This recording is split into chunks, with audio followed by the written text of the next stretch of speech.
Hello, जय हिंद, नमस्कार दोस्तों। आप सभी का स्वागत है आपके अपने YouTube channel online GK free classes में। आज के इस क्लास में हम रेलवे ग्रुप डी परीक्षा 2025 के लिए 47वां मॉडल पेपर लेकर आए हैं और इस 47वें मॉडल पेपर के अंदर हम बहुत ही इंपॉर्टेंट क्वेश्चनों को कवर करेंगे। और मेरे भाई ये सभी क्वेश्चन आपके रेलवे ग्रुप डी एग्जाम 2025 के लिए इंपॉर्टेंट रहेंगे, इसलिए इस 47वें मॉडल पेपर को आपको कंप्लीट देखना है और इस मॉडल पेपर के एंड में आपको बताना है कि आपके टोटल कितने क्वेश्चन है सही होते हैं। और यदि आप इस चैनल से पहली बार जुड़े हैं तो चैनल को कर लीजिए सब्सक्राइब और बेल आइकन को प्रेस करना, ताकि ऐसी शानदार क्लास का नोटिफिकेशन आपको सबसे पहले देखने को मिले। तो चलिए शुरू करते हैं आज के 47वें मॉडल पेपर को बिना देरी के। पहला प्रश्न है आप सभी के सामने, भाखड़ा नांगल बांध किस नदी पर बना है? ऑप्शन ए है गंगा नदी पर है, ऑप्शन बी है सतलुज नदी पर है, ऑप्शन सी है नर्मदा नदी पर है और ऑप्शन डी है कृष्णा नदी पर है। तो जल्दी से बताइए इन चारों में से करेक्ट आंसर है क्या होगा। आपसे पूछा गया है कि भाखड़ा नांगल बांध किस नदी पर बना है, तो यहाँ पर देखिए इन चारों में से करेक्ट आंसर हो जाएगा सभी का ऑप्शन है बी, यानी कि भाखड़ा नांगल बांध सतलुज नदी पर बना है। तो पहले प्रश्न के अंदर करेक्ट आंसर हो जाएगा सभी का ऑप्शन है बी। तो चलिए फिर अगला प्रश्न देखते हैं।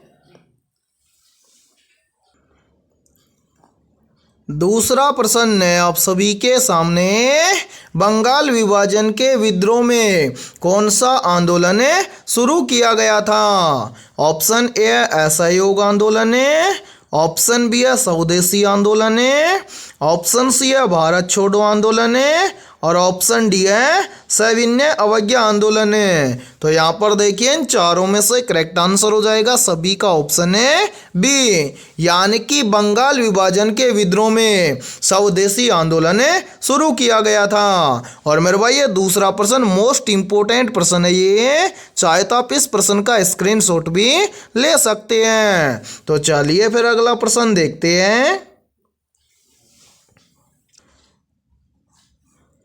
तीसरा प्रश्न है आप सभी के सामने, हीराकुंड बांध की कुल लंबाई कितनी है? ऑप्शन ए है 1.2 किलोमीटर है, ऑप्शन बी है 4.8 किलोमीटर है, ऑप्शन सी है 25.8 किलोमीटर है और ऑप्शन डी है 40 किलोमीटर है। तो यहाँ पर देखिए इन चारों में से करेक्ट आंसर हो जाएगा सभी का ऑप्शन है सी, यानी कि हीराकुंड बांध की कुल लंबाई है 25.8 किलोमीटर है। तो तीसरे प्रश्न के अंदर करेक्ट आंसर हो जाएगा सभी का ऑप्शन है सी। और मेरे भाई यहाँ पर देखिए आप सभी के लिए बहुत ही इंपॉर्टेंट सूचना है, यदि आप पहली बार के अंदर रेलवे ग्रुप डी एग्जाम 2025 को क्रैक करना चाहते हैं तो हमने आपके रेलवे ग्रुप डी एग्जाम 2025 के लिए GK, GS, mathematics, science, current affairs और रीजनिंग के लगभग 21,000 प्लस मोस्ट इंपोर्टेंट क्वेश्चनों का पीडीएफ सेट तैयार किया है। यदि आप ये 21,000 प्लस मोस्ट इंपोर्टेंट क्वेश्चनों का पीडीएफ सेट लेना चाहते हैं तो आप हमारे इस व्हाट्सएप नंबर पर कांटेक्ट करके ले सकते हैं। और इस पीडीएफ सेट की प्राइस हमने रखी है मात्र और मात्र 51 रुपये, यानी कि 51 रुपये की फीस के अंदर आपको 21,000 प्लस मोस्ट इंपोर्टेंट क्वेश्चनों का पीडीएफ सेट दिया जाएगा। और मेरे भाई मैं आप सभी को ये गारंटी देता हूँ, यदि आप रेलवे ग्रुप डी एग्जाम 2025 से पहले यदि आप इन 21,000 क्वेश्चनों को अच्छे से तैयार कर लेते हो तो आप पहली बार के अंदर रेलवे ग्रुप डी एग्जाम 2025 को क्रैक कर जाओगे। तो जल्दी से जाइए और इस व्हाट्सएप नंबर पर आप कांटेक्ट करके इस पीडीएफ सेट को ले लीजिए और एग्जाम से पहले अपनी तैयारी को मजबूत बना लीजिए। ठीक है, तो चलिए फिर अगला प्रश्न देखते हैं। चौथा प्रश्न है आप सभी के सामने, निम्न में से बंगाल पुनर्जागरण के जनक कौन थे? Option A Ishwar Chandra Vidyasagar, option B है राजा राम मोहन राय, ऑप्शन सी है रविंद्रनाथ टैगोर और ऑप्शन डी है बंकिम चंद्र चटर्जी। तो यहाँ पर देखिए इन चारों में से करेक्ट आंसर हो जाएगा सभी का ऑप्शन है बी, यानी कि बंगाल पुनर्जागरण के जनक थे कौन? राजा राम मोहन राय। तो चौथे प्रश्न के अंदर करेक्ट आंसर हो जाएगा सभी का ऑप्शन है बी। तो चलिए फिर अगला प्रश्न देखते हैं। पांचवा प्रश्न है आप सभी के सामने, बंगाल की राजधानी को कलकत्ता से दिल्ली कब स्थानांतरित किया गया था? मोस्ट इंपोर्टेंट प्रश्न है ये, तो जल्दी से बताइए इन चारों में से करेक्ट आंसर है क्या होगा। आपसे पूछा गया है कि बंगाल की राजधानी को कलकत्ता से दिल्ली कब स्थानांतरित किया गया था। तो यहाँ पर देखिए इन चारों में से करेक्ट आंसर हो जाएगा सभी का ऑप्शन है बी, यानी कि बंगाल की राजधानी को कलकत्ता से दिल्ली स्थानांतरित किया गया था वर्ष 1911 में। तो पांचवें प्रश्न के अंदर करेक्ट आंसर हो जाएगा सभी का ऑप्शन है बी। और मेरे भाई यहाँ पर देखिए यहीं से एक क्वेश्चन और बनता है और काफी बार एग्जाम के अंदर पूछा भी जाता है कि बंगाल का विभाजन कब हुआ था। तो मेरे भाई याद रखना बंगाल विभाजन हुआ था कब? वर्ष 1905 के अंदर, ठीक है। और यहाँ पर इस पांचवें प्रश्न के अंदर करेक्ट आंसर हो जाएगा सभी का ऑप्शन है बी। तो चलिए फिर अगला प्रश्न देखते हैं। छठा प्रश्न है आप सभी के सामने, कौन सा बांध भारत का सबसे पुराना बांध माना जाता है?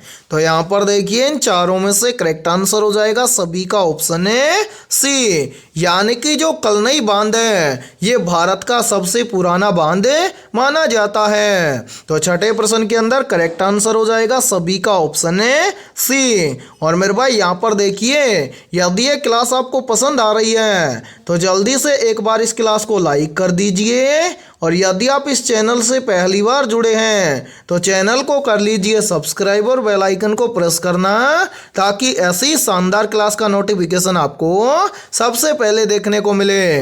और मेरे भाई इस क्लास के अंदर आपको एंड तक बने रहना है, क्योंकि इस क्लास के अंदर बहुत ही इंपॉर्टेंट क्वेश्चन होने वाले हैं, और सेम इसी प्रकार के क्वेश्चन आपके ग्रुप डी एग्जाम 2025 के अंदर पूछे जाएंगे, ठीक है। तो चलिए फिर अगला प्रश्न देखते हैं।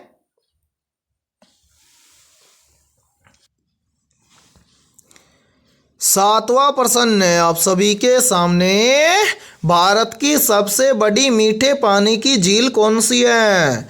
ऑप्शन ए है वुलर झील, ऑप्शन बी है चिल्का झील, ऑप्शन सी है पुलिकट झील, और ऑप्शन डी है सांबर झील।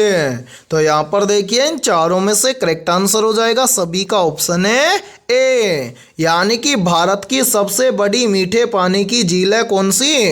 वुलर झील। तो सातवें प्रश्न के अंदर करेक्ट आंसर हो जाएगा सभी का ऑप्शन है ए। और मेरे भाई यहाँ पर देखिए एक प्रश्न का आंसर सभी को कमेंट सेक्शन के अंदर कमेंट करके बताना है कि भारत की सबसे बड़ी खारे पानी की झील कौन सी है, ठीक है। तो चलिए फिर अगला प्रश्न देखते हैं। आठवां प्रश्न है आप सभी के सामने, निम्न में से लोकटक झील किस राज्य में स्थित है?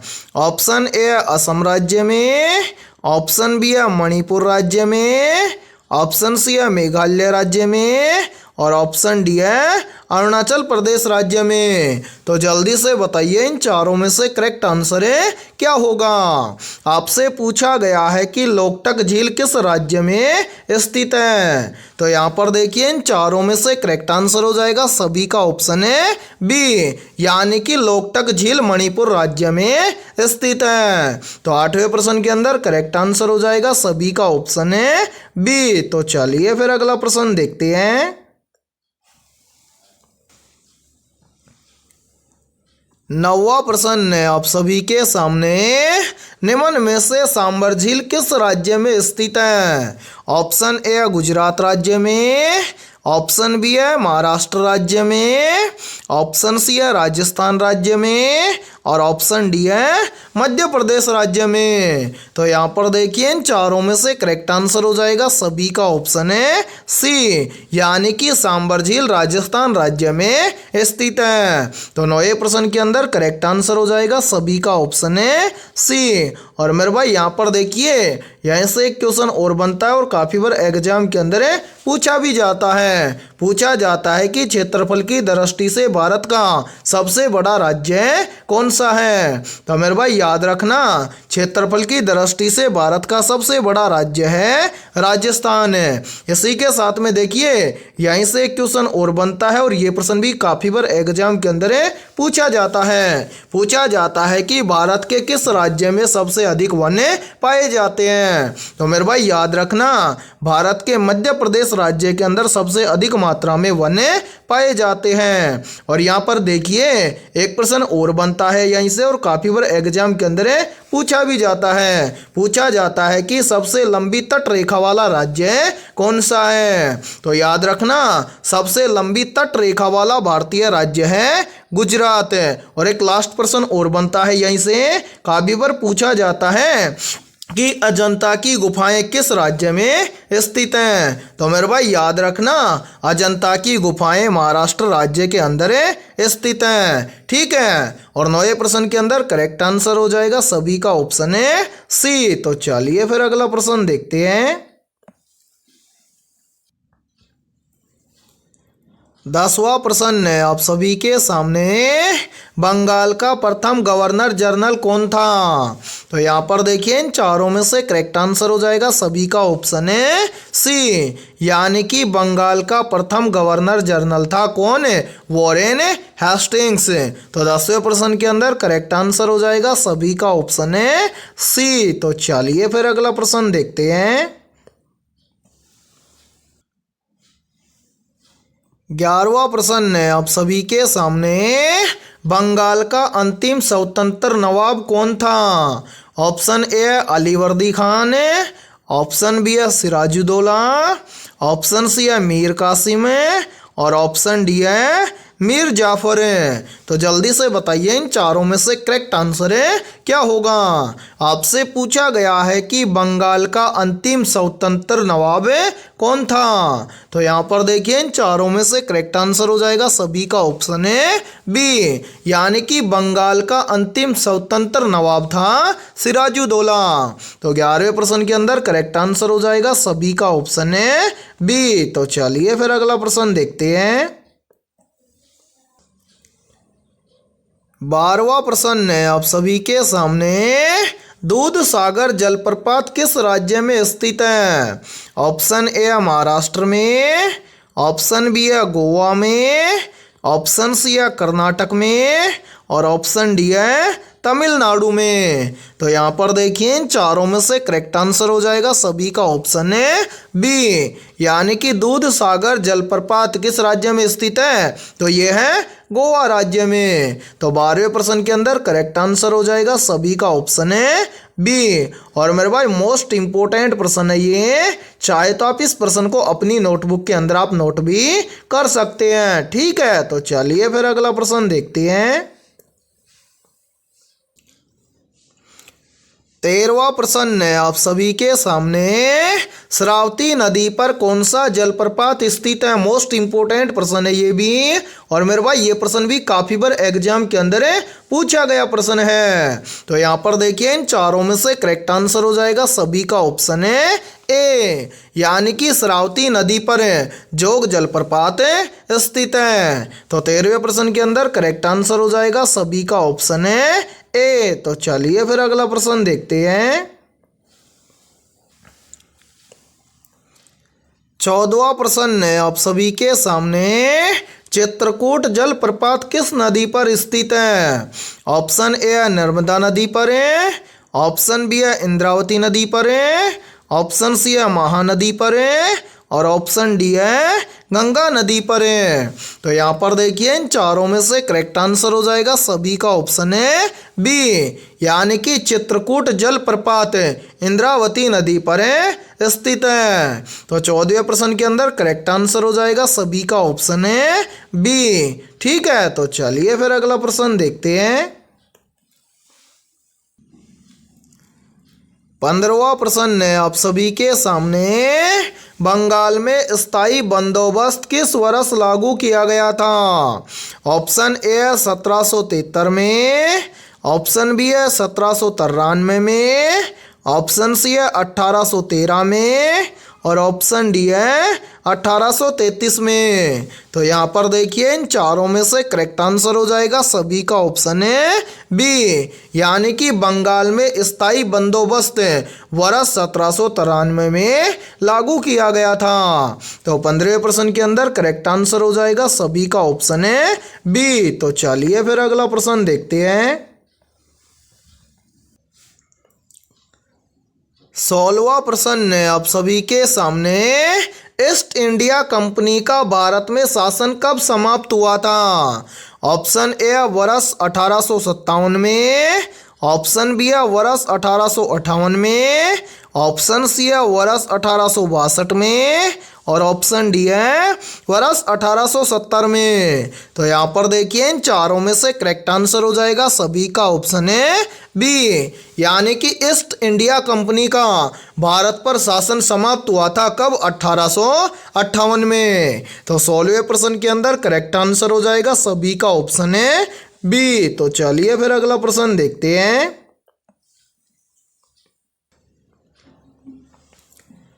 17वां प्रश्न है आप सभी के सामने, बक्सर के युद्ध के बाद किस संधि पर हस्ताक्षर हुए थे? तो यहाँ पर देखिए इन चारों में से करेक्ट आंसर हो जाएगा सभी का ऑप्शन है ए, यानी कि बक्सर के युद्ध के बाद में इलाहाबाद की संधि पर हस्ताक्षर हुए थे। तो 17वें प्रश्न के अंदर करेक्ट आंसर हो जाएगा सभी का ऑप्शन है ए। और मेरे भाई यहाँ पर देखिए यहीं से एक क्वेश्चन और बनता है और काफी बार एग्जाम के अंदर पूछा जाता है कि बक्सर का युद्ध कब हुआ था? तो मेरे भाई याद रखना बक्सर का युद्ध हुआ था वर्ष 1764 में। ठीक है, तो चलिए फिर अगला प्रश्न देखते हैं। 18वां प्रश्न है आप सभी के सामने, प्लासी के युद्ध में अंग्रेजों का सामना किससे हुआ था? ऑप्शन ए मीर कासिम से, ऑप्शन बी है नवाब सिराजुद्दौला से, ऑप्शन सी है अलीवर्दी खान से और ऑप्शन डी है टीपू सुल्तान से। तो यहाँ पर देखिए इन चारों में से करेक्ट आंसर हो जाएगा सभी का ऑप्शन है बी, यानी कि प्लासी के युद्ध में अंग्रेजों का सामना हुआ था नवाब सिराजुद्दौला से। तो 18वें प्रश्न के अंदर करेक्ट आंसर हो जाएगा सभी का ऑप्शन है बी। और इसी के साथ में देखिए आप सभी के लिए बहुत ही इंपॉर्टेंट सूचना है, यदि आप पहली बार के अंदर रेलवे ग्रुप डी एग्जाम 2025 को क्रैक करना चाहते हैं तो हमने आपके रेलवे ग्रुप डी एग्जाम 2025 के लिए ऑल सब्जेक्ट के ऊपर टॉपिक वाइज लगभग 21,000 प्लस मोस्ट इंपोर्टेंट क्वेश्चनों का पीडीएफ सेट तैयार किया है। यदि आप ये 21,000 प्लस मोस्ट इंपोर्टेंट क्वेश्चनों का पीडीएफ सेट लेना चाहते हैं तो आप हमारे इस व्हाट्सएप नंबर पर कांटेक्ट करके ले सकते हैं। व्हाट्सएप नंबर है 7374826893। ये हमारा व्हाट्सएप नंबर है। इस व्हाट्सएप नंबर पर आप कांटेक्ट करके इस पीडीएफ सेट को ले सकते हैं। और मेरे भाई इस 21,000 प्लस मोस्ट इंपोर्टेंट क्वेश्चनों के पीडीएफ सेट की प्राइस हमने रखी है मात्र और मात्र 51 रुपये, यानी कि 51 रुपये की फीस के अंदर आपको ऑल सब्जेक्ट के ऊपर टॉपिक वाइज लगभग 21,000 प्लस मोस्ट इंपोर्टेंट क्वेश्चनों का पीडीएफ सेट दिया जाएगा। और मेरे भाई मैं आप सभी को ये गारंटी देता हूँ, यदि आप रेलवे ग्रुप डी एग्जाम 2025 से पहले यदि आप इन 21,000 प्लस क्वेश्चनों को अच्छे से तैयार कर लेते हो तो आप पहली बार के अंदर रेलवे ग्रुप डी एग्जाम 2025 को क्रैक कर जाओगे। तो मेरे भाई जल्दी से जाइए और इस व्हाट्सएप नंबर पर आप कांटेक्ट करके इस पीडीएफ सेट को ले लीजिए और एग्जाम से पहले अपनी तैयारी को मजबूत बना लीजिए। ठीक है, तो चलिए फिर अगला प्रश्न देखते हैं।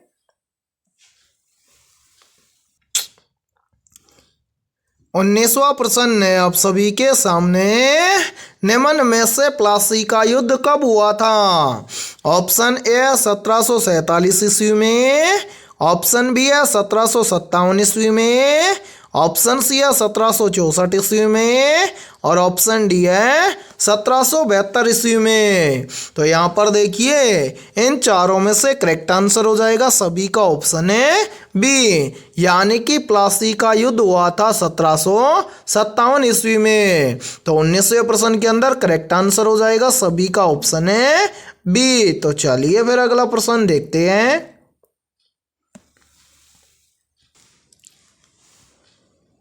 20वां प्रश्न है आप सभी के सामने। ईस्ट इंडिया कंपनी ने भारत में पहली फैक्ट्री कहाँ स्थापित की थी? ऑप्शन ए है सूरत में, ऑप्शन बी है मद्रास में, ऑप्शन सी है बम्बई में और ऑप्शन डी है कलकत्ता में। तो यहाँ पर देखिए इन चारों में से करेक्ट आंसर हो जाएगा सभी का ऑप्शन है ए, यानी कि ईस्ट इंडिया कंपनी ने भारत में पहली फैक्ट्री स्थापित की थी सूरत में। तो 20वें प्रश्न के अंदर करेक्ट आंसर हो जाएगा सभी का ऑप्शन है ए। तो मेरे भाई आज की इस क्लास के अंदर इतना ही। यदि ये क्लास आपको पसंद आई है तो जल्दी से एक बार इस क्लास को लाइक कर दीजिए और यदि आप इस चैनल से पहली बार जुड़े हैं तो चैनल को कर लीजिए सब्सक्राइब और बेल आइकन को प्रेस करना, ताकि ऐसी शानदार क्लास का नोटिफिकेशन आपको सबसे पहले देखने को मिले। और आज की इस क्लास के अंदर हमने 20 बहुत ही इंपॉर्टेंट क्वेश्चन करवाए हैं। तो इन 20 में से आपके कितने क्वेश्चन सही हुए हैं सभी को कमेंट सेक्शन के अंदर कमेंट करके बताना है। और जिन भी अभ्यर्थियों के इन 20 में से लगभग 18 प्लस क्वेश्चन सही हुए हैं तो समझना उनकी तैयारी बेहतर है। तो फिर मिलते हैं ऐसे बेहतरीन क्वेश्चनों के साथ सुबह 7 बजे।